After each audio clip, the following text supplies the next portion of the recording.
حول واحد الموضوع اللي هو ذو راهنيه، اللي هو مهم بزاف بالنسبه لبلادنا، بالنسبه للتنميه لا المحليه ولا التنميه المستدامه ديال الوطن، واللي تيهم يعني الوقع ديال التغيرات المناخيه على القطاع الفلاحي ولا التنميه المستدامه بصفه عامه.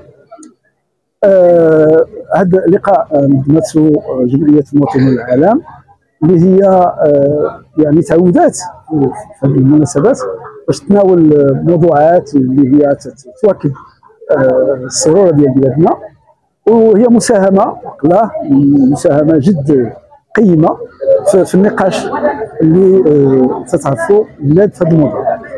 اللقاء حضروه واحد العدد ديال الفعاليات، لا من المؤسسات الوزاريه ولا من المجتمع المدني ولا من باحثين في هذا الميدان، وكذلك من ممارسين وفلاحه وناس ديال الميدان وممثلين ديال المؤسسات المهنيه الى اخره. فكان لقاء وكان نقاش جد مثمر، وتمحورت النقاش والمداخلات حول على الاقل واحد جوج ولا ثلاثه النقاط. النقطه الاولى وهو اولا تشخيص الحاله بالنسبه للاثار ديال هذه التغيرات المناخيه، اثارها الاقتصاديه، اثارها الاجتماعيه، اثارها المناخيه، وتبينات هذا التشخيص اللي يعني في هذه 6 أو 7 سنوات بالضبط بلادنا عرفت واحد يعني تاثير مباشر على جميع الاصعده، واللي بطبيعه الحال تلمسوه من خلال واحد العدد ديال المظاهر ديال الاثمان ديال المواد الفلاحيه وغيرها. وهذا نقاش اللي هو كاين الحمد لله، هذه ظاهره يعني ديمقراطيه في بلادنا، تلقاوه لا في الشريح العام ولا في يعني الاذاعه ولا في التلفزيون ولا في الصحف ولا غيرها. هذه النقطه الاولى، اذا التشخيص. المساله الثانيه حول السياسات السياسات المجاليه والسياسات العموميه، واللي حاولت انها تخفف من الاثار ديال التقلبات المناخيه، او ايضا تكتشف يعني تلقى واحد العدد ديال الحلول. والمساله الثالثه شنو يمكن يدار، يعني كان واحد العدد ديال التوصيات، كان واحد العدد ديال يعني ابتسامات شنو يمكن يدار باش ان هذه التنميه المستدامه، باش ان الفلاحه ديالنا شفنا بالمناسبه، شفنا واحد العدد ديال الشهادات ديال هذه الفلاحه وكيفاش تيعيشوا، كيفاش يحاولوا انهم يتاقلموا مع هذه التقلبات المناخيه. فاذا كان نقاش اللي هو كان جد مثمر، كان نقاش اللي هو ايضا وضع حتى واحد العدد ديال يعني افاق ديال تناول هذه المواضيع بواحد الطريقه، هذا الموضوع بواحد الطريقه اللي هي بناءه واللي هي تساهم في التنميه ديال بلادنا كما تشوفوها جميعا. شكرا.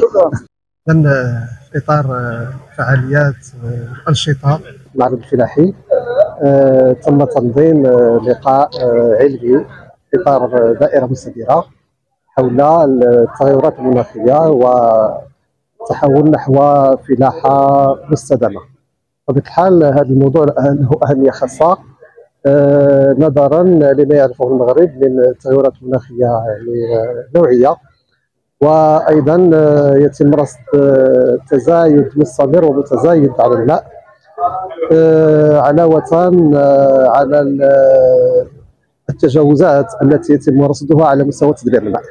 يعني هذه الضغوطات الثلاث جعلت من اللازم ومن الراهنيه الاهتمام بهذا الموضوع، وفي الواقع كان اهتمام منذ البدايه من طرف المؤسسه الملكيه، حيث لاحظنا خلال خطب ملكيه عديده اهتمام الملكي الخاص بالماء ونظره الماء والبدائل التي يجب نهجها في هذا الاطار.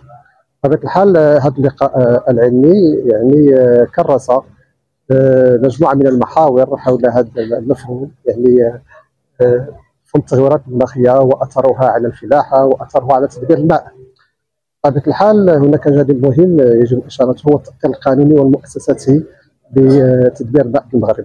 كما يعرف الجميع ان هناك قانون الماء وقانون البيئه ايضا الذي يحاول ان يحيط تدبير الماء بعنايه خاصه، وهناك ايضا اطار مؤسساتي اداري يهتم بحسن تدبير الماء الاستجابه لحسن تدبير هذه المرفق للنصوص التشريعيه والتنظيميه، وايضا غياب الرقابه الصارمه، وايضا عدم تفعيل القانون الجنائي على المستوى البيئي وخاصه على مستوى تدبير الماء.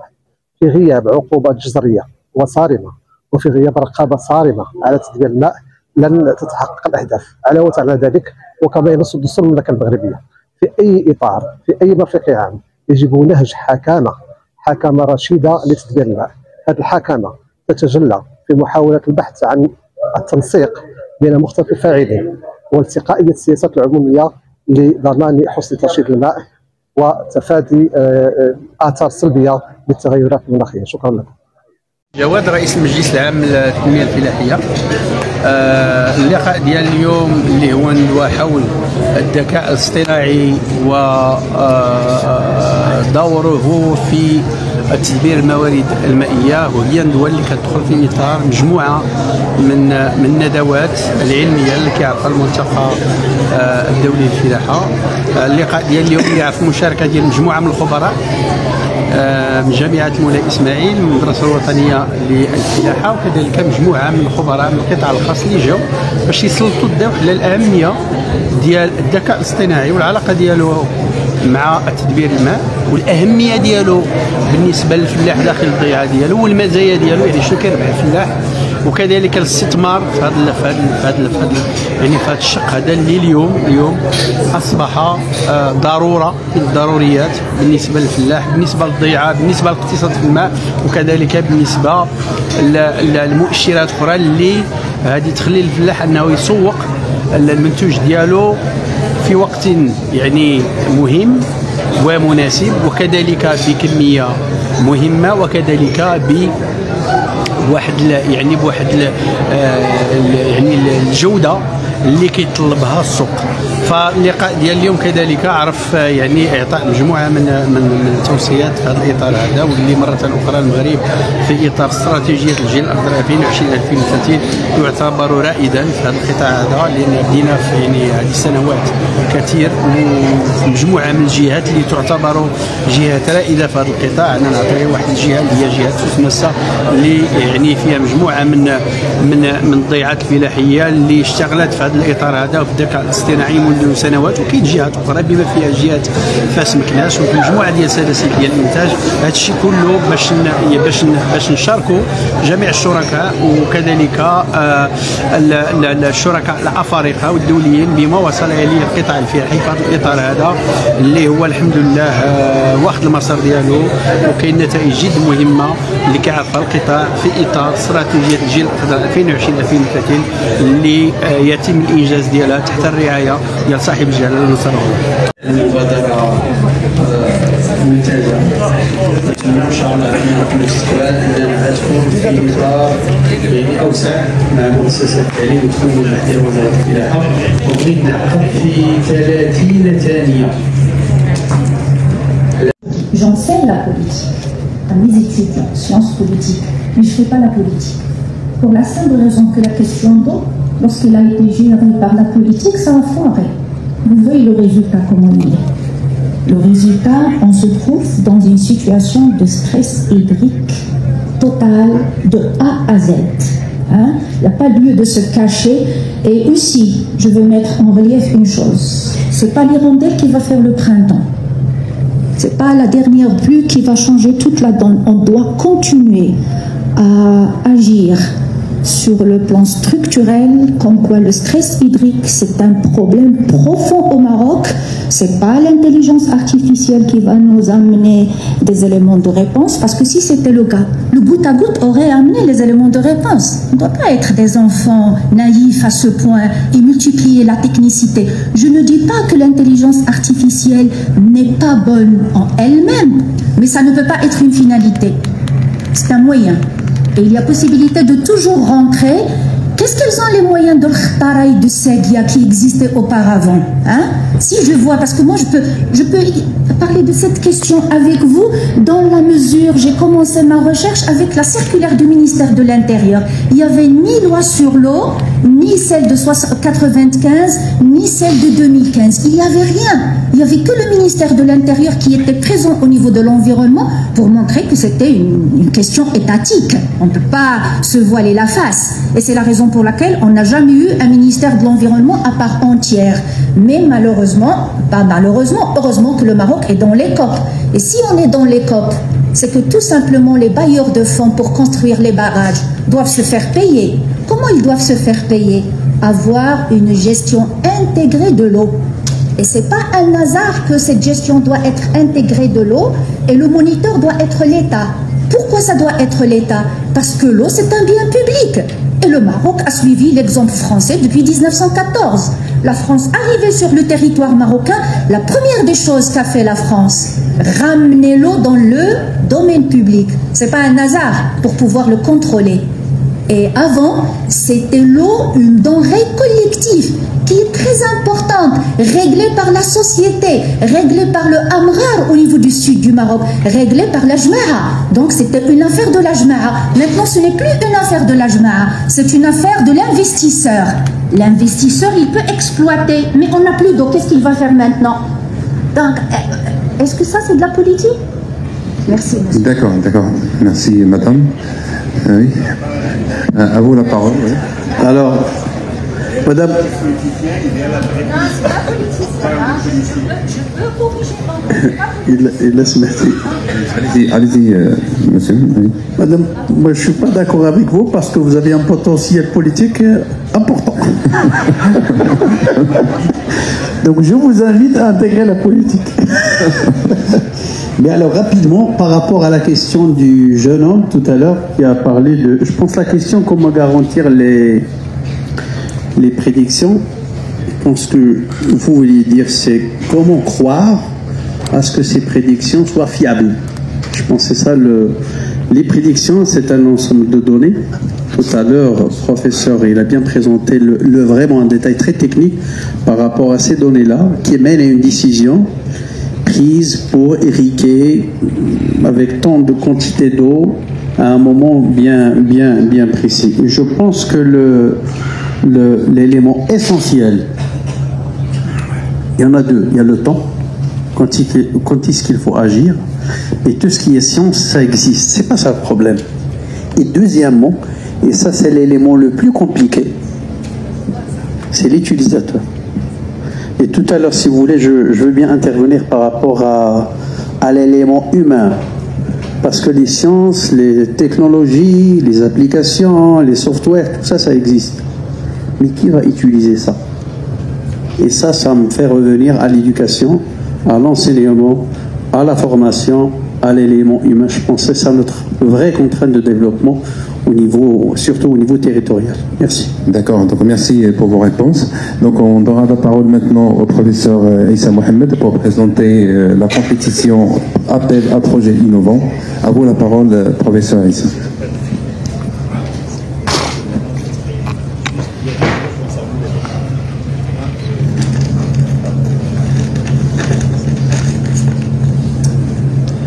Bien, bismillahirrahmanirrahim. Salatu wassalam ala ashraf al-mursalin. Monsieur le président de l'université Moulay Ismaïl, monsieur le vice-président, messieurs les chefs d'établissement, madame et messieurs les conférenciers, chers collègues, chers étudiants.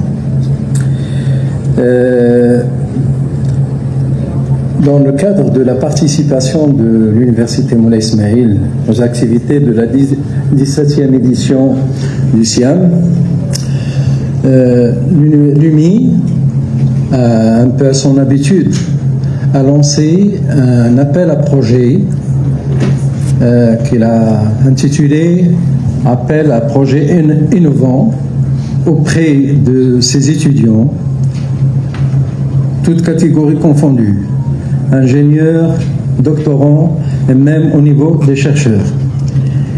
Et c'est des projets qui ont été placés sous le thème « Développement rural et innovation pour une agriculture rationnelle ».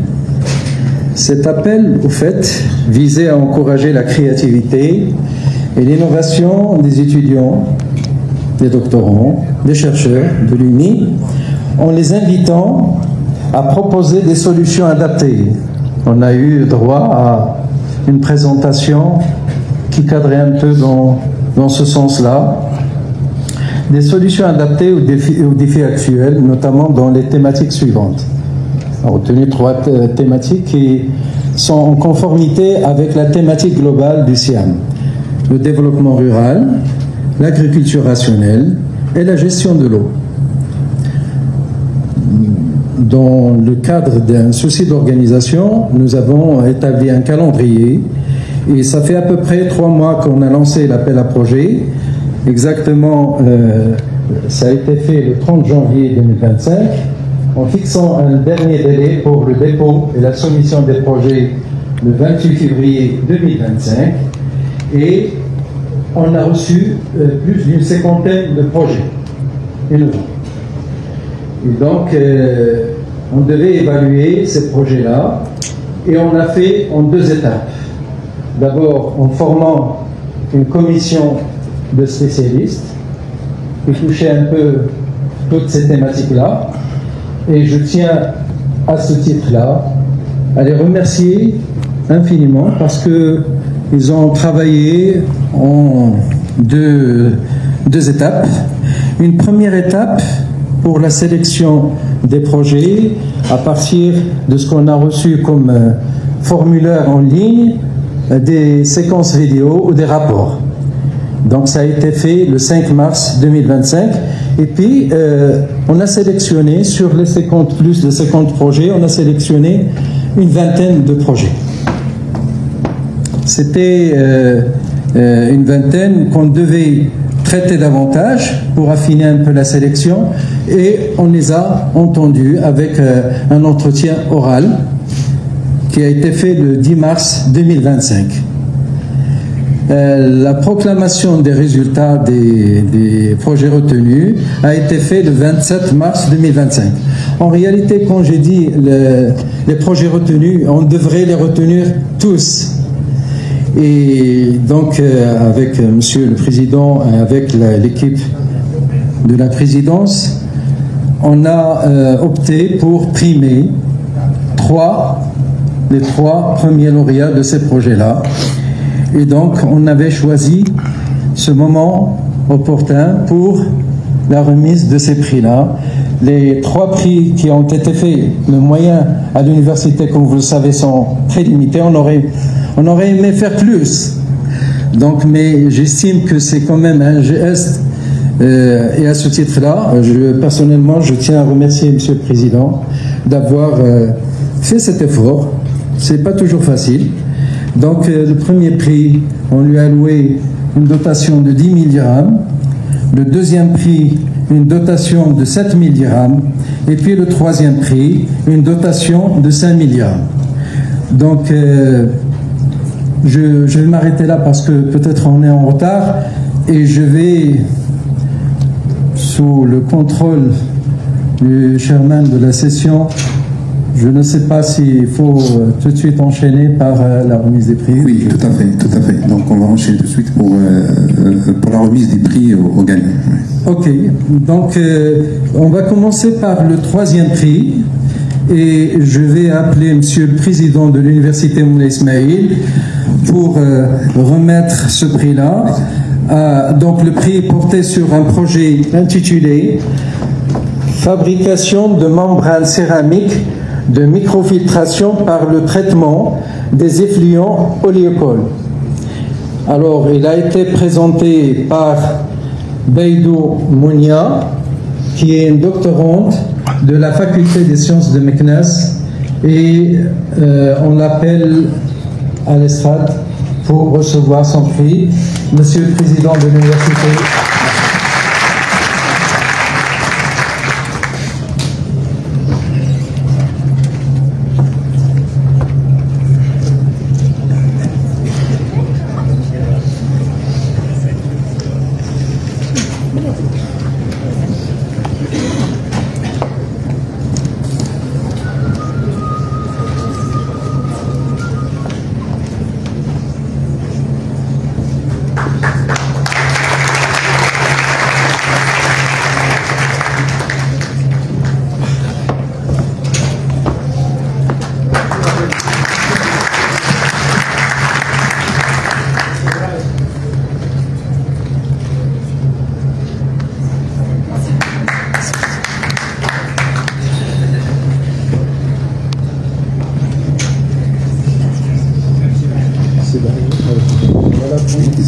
d'eau.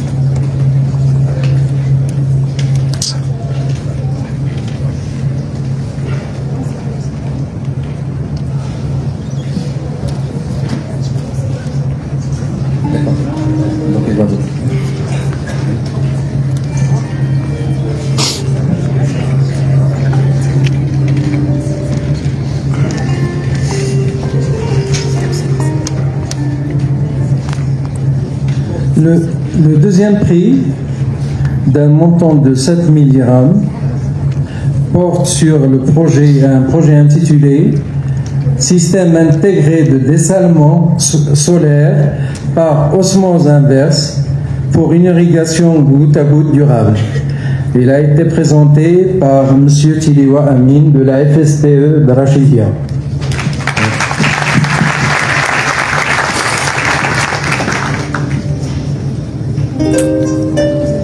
Et le prix va être remis par M. Bahji.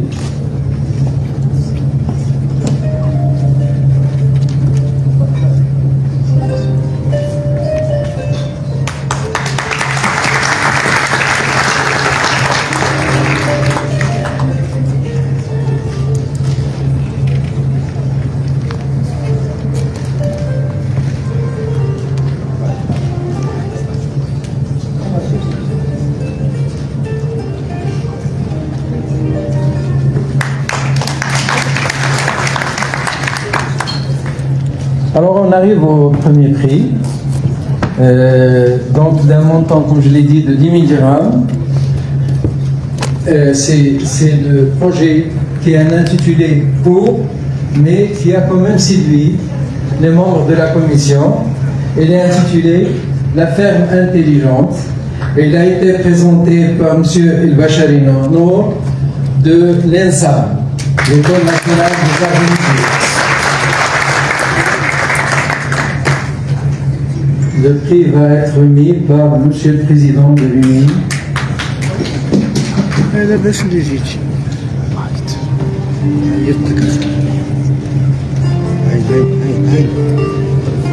En fait, c'est tout un groupe qui travaille, mais qui a été présenté par M. Bachar.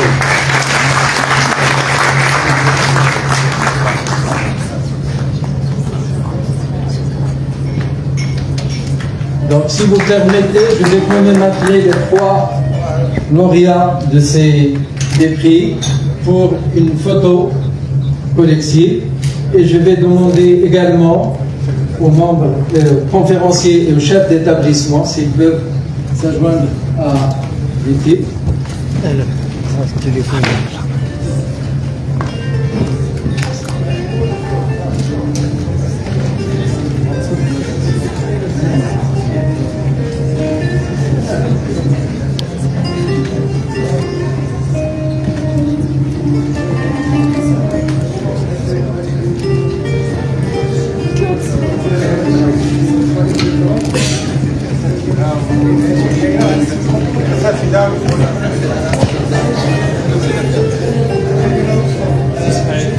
Les membres de la commission.